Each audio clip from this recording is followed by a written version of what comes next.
Have you ever wondered what it's like to truly understand someone's point of view? To step into their shoes and to see the world through their eyes? That's exactly why we're here. Each week, Walk in My Shoe will invite people from different backgrounds to unveil their point of view. In this episode, we will find out what it's like to be in their shoes as a student and a lecturer of Al-Bukhari International University.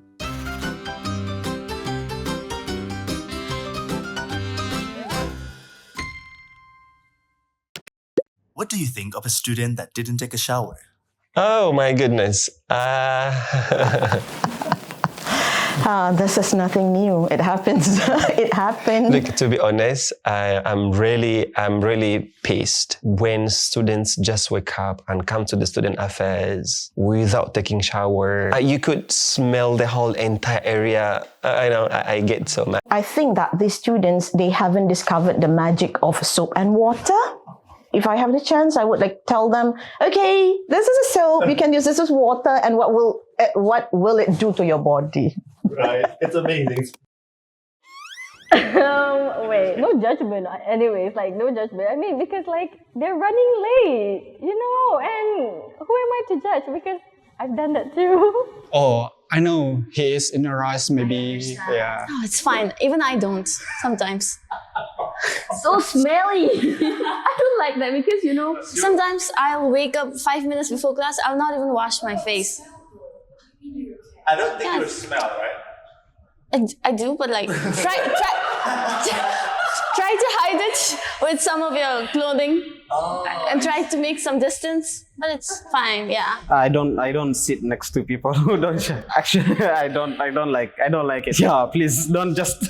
It's also one of the hadiths. It say when you walk with people who smell nice, you also smell nice. When you walk with people who smell bad, you also smell bad. But this is maybe about people with their character. But I would say the same. If you walk with people who smell bad, of course. I hope they don't do it intentionally. I'm just kidding. Okay.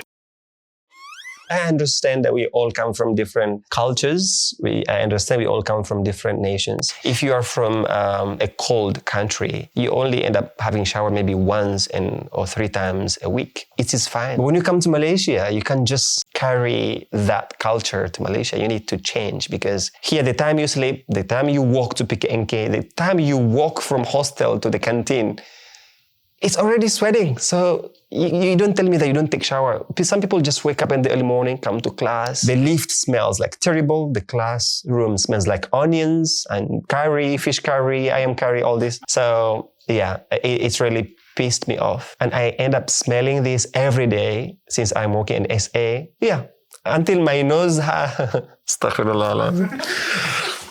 The things that your student or lecturer do that pisses you off. Try not to let things under my skin, but if I have to choose one, I'm pissed when students are late to class. It's kind of a disturbance. I have to stop teaching, and even other people would stop and look at the latecomers, and it's kind of a disturbance because I totally forget where I stop and have to redo and restart my teaching all over again. And sometimes I even ask the students, where did we stop just now? Because we're losing the momentum, we're losing the energy, we're losing the pace of teaching already. So I really don't like when students come to class late. It's either you come on time or you don't come at all, or you come, I lock the door, that's it. I'm gonna be completely honest.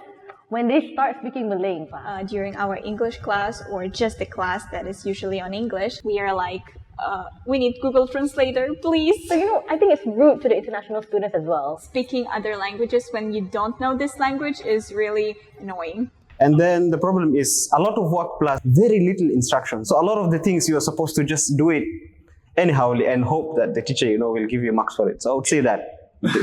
Yeah, a lot of work. Oh, and the last minute quiz. I get mad when I explain about the assignments in the classroom. Everyone seems to understand. I would ask, is there any question? Everyone says no. 1 week before submission, this is all the questions. This is the time everyone asks questions where they were supposed to have asked earlier. So I get so mad when you just don't care and you start asking 1 day or 2 days before submitting of the assignment. What are your expectations towards your student or a lecturer? I want my teacher to be a casual friend. like to have more good relationships, friendly relationships with students, not only lecturer and student, but also like supporter. Because the engagement is really important so that the students stay awake and they actually understand. So without the engagement, it's just you explaining and you're just sitting there and you might as well fall asleep. Because there are some teachers who, just rush through the course and they don't make sure that the other students have gotten the content. I want a funny teacher. I want a teacher who's making jokes in class. I want a teacher who's making the class, active, so that I don't sleep. Sure. Now we know. Now we know.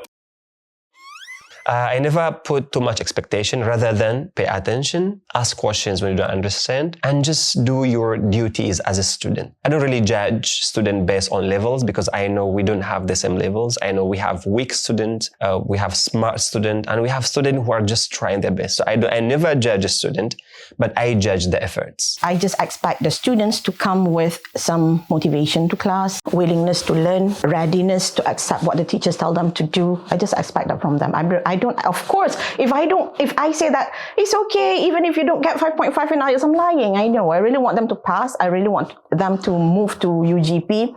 But my only sole and pure expectation is that they come to class ready. Well, maybe we should highlight it in more, not in a subtle way anymore. Maybe we can just stand that. Okay, my expectation is for you to come to class, be ready, sit down and listen. Maybe I should highlight that before I start class every time. Never have I ever gossip about my student or a lecturer. Never. Have we not? Yes, I have ever, guys. I think all of the students did that. It's normal. Oh, well, come on. We all are humans. Who hasn't gossiped their teachers, lecturers? Anybody? Gossip? Never. But I call it whispering encouragement to the universe.